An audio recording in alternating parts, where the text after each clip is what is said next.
Welcome to the 12-Minute Talks podcast presented by Mom Life and Health Insurance Agency. Learn actionable insights from our guests in just 12 minutes. Each episode features business owners, entrepreneurs, and industry experts who share their experiences and strategies. Hello, everyone. Welcome to another episode of the 12-Minute Talks podcast. I'm excited to have with us today Vanessa Conde from Insight Community Solution, where they help homeowners associations, condos, and community leaders become better communities for their people. Vanessa, thank you so much for being on today. No, thank you for having me. I'm very excited to do this. Yeah, so we all hear HOAs and condo associations, and as consumers, it's like, oh, I don't want to live there if they have an HOA, right? Like every Mhm. year they're increasing the HOA. But it's good to know that there is a company out there helping not just the associations be better, but that also leads down, I guess, to the people living there as well. So this is a unique company. I think I've never personally heard anybody that does this. We always hear of property managers Mhm. and things like that. So why don't you tell the audience a little bit about how you got started in this industry? I am a 30-year marketer, originally from New York and transitioned to Miami in 2003. So this kind of business model is very different from what I've traditionally done in my career. The bridge to get there was because living here in Miami, I ultimately became a homeowner in a condo and decided that it would be a good idea to possibly get on the board because I wanted to have a little bit of not control, but sort of an insight look at what my investment in this community was doing and make sure that it was going in the right direction. And I advise for anyone getting into a condo situation to try to get more involved because it's important that you do so, especially nowadays. And so that experience, as ultimately becoming the president of the board, opened my eyes to a lot of different things happening in the industry. And then a lot of new legislation came into play. So after, unfortunately, the Champlain Towers fell in Sunny Isles, it kind of put the industry on its head and had legislators jump to the table to make sure that there were rules in place and audits and compliance that would manage these buildings better and make sure that they were doing their inspections and that the communities were safe.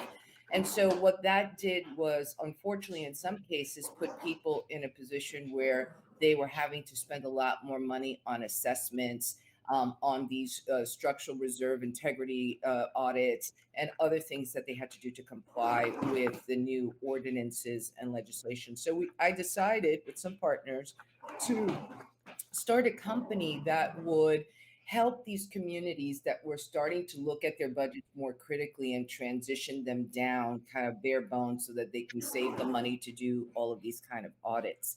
And we discovered that there was a need, that a lot of buildings associations were starting to consider self-management after being with a management company for many years, and going at it on your own is a difficult proposition if you don't know what you're doing.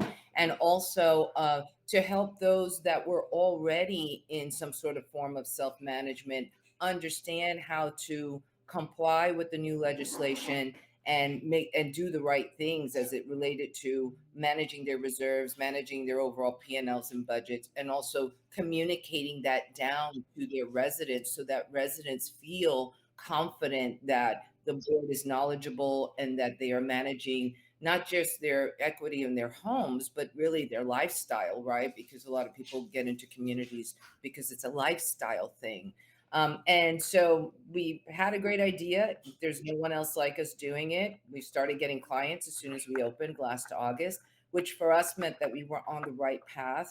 And our goal is really from a place of experience being board members to help communities navigate through this very difficult time and be better at what they do.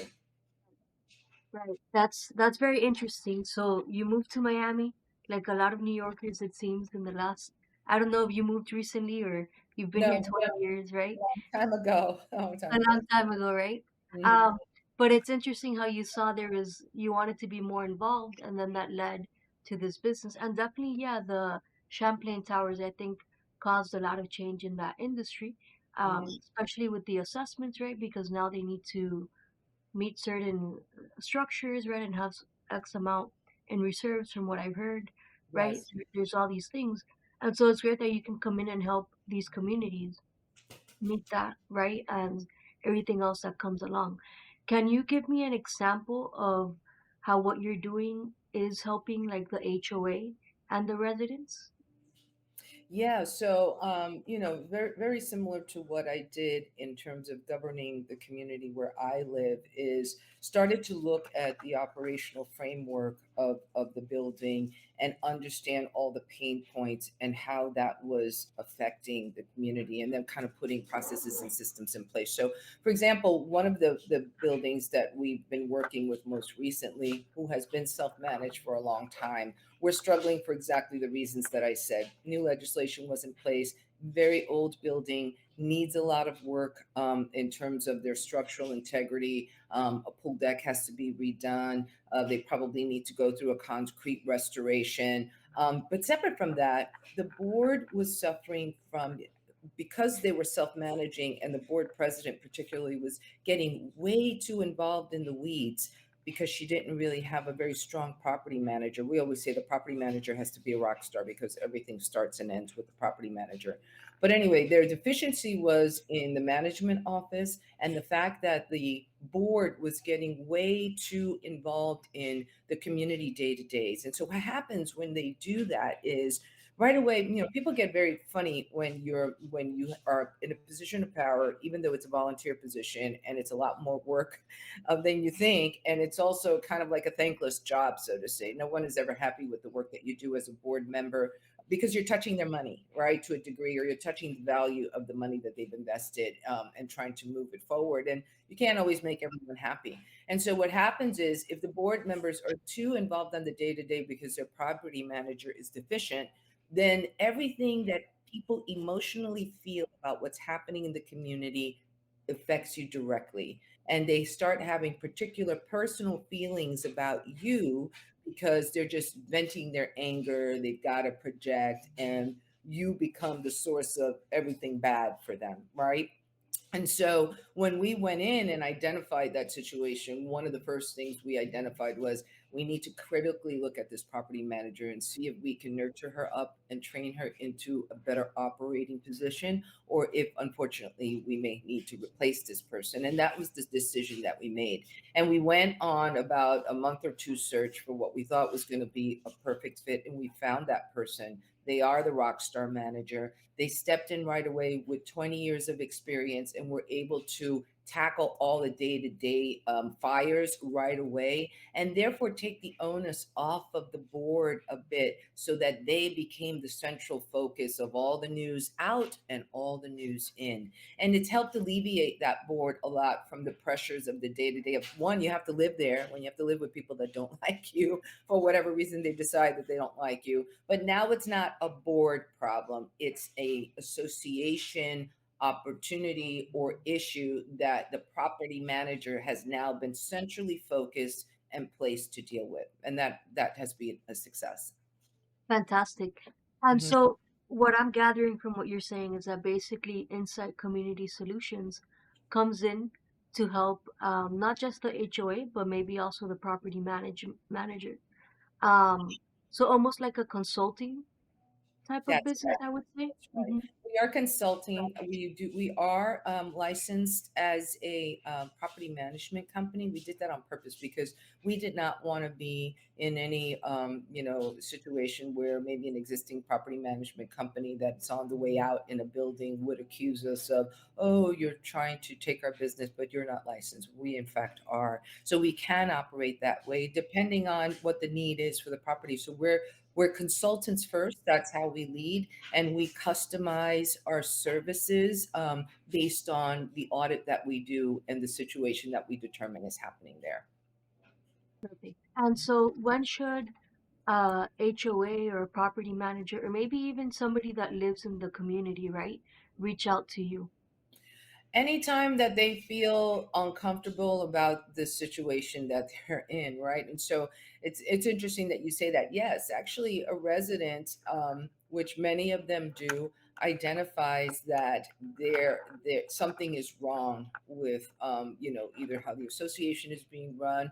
Maybe there are issues with the board members. I learned that being a board member and getting exposed to the industry, that unfortunately sometimes some board members that are voted into place, because you are voted, are not in it for the right reasons, and that's caused a lot of that's kind of contributed to a lot of this new legislation that's in place as well. How to put some guardrails and protections for the community from a board gone rogue or bad. Separately, also, not as much as before because the weight has shifted a little bit, but there used to be a lot of protections for a board, for the board as well, against any community members that were bad apples that were just looking to cause problems. So it goes both ways. But I would say once a resident, the property manager, typically it doesn't come from the property manager, it's either the resident or the board has come to a conclusion that something is wrong, there's a kink in the chain, things are not operating well, their budget is depleting and they don't know where the money is going,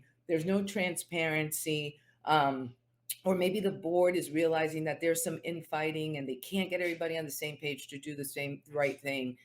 That's typically when we get the call. We also get referrals for ailing communities from legal, so from counsel. There's a lot of law firms that specialize in condo law. They're usually in the trenches and know exactly what's going on because they have to deal with the legalities of it. And so therefore, they have another pair of lenses and insight where they can kind of identify really quickly, this community needs help and they need this kind of help. And so we'll often get calls from them as well.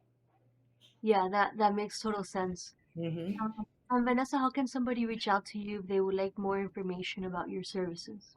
They can reach out to me directly at Vanessa, with an C, my last initial, at insightcommunitysolutions.com. You can also go to the website, which is insightcommunitysolutions.com. And we also have an info email, which is info at communitysolutions.com. Fantastic. And like always, I will have all of the links down below and these emails so you can reach out to them directly. And I just wanted to quickly introduce myself for those of you that don't know who I am. I'm Lorena Tomasini and I'm the owner of Mom Life and Health Insurance Agency, where we help families and businesses with financial protection. And Vanessa, it's been great having you on today on the 12-Minute Talks podcast. I think it's a very unique business. I haven't had anybody tell me they do this. And when I saw that, I'm like, this is great information for the community here in Florida. I don't know, do you work in other states? We don't work in other states just yet. We are centralized in the South Florida area in Miami. So obviously, sort of our client reach would be from here up to West Palm. But we actually have gotten calls we've gotten some leads from insurance companies as well, actually, from other areas of the state too, as far as up as Tampa. Okay, fantastic. Well, is there anything else you would like to add? No, I just think, you keep an eye on your community happenings. And again, if you're seeing something you're not comfortable with, raise the hand, the red flag. We can come and audit a community. That's free, so you can reach out to us and we're happy to come and do what we call a little discovery day. So we could take a look behind the curtain and see what's going on. So that's also available to anybody, that is in that situation. And we'd be happy to do that as a free audit to give you a sense of the landscape of which you're living in. So that's it. Well, thank you so much. Thank you. Thank you for tuning in to this episode of the 12-Minute Talks podcast, presented by Malm Life and Health Insurance Agency. If you enjoyed today's conversation, remember to share and subscribe. Connect with us on Instagram, Facebook, and YouTube. Remember to make it a great day.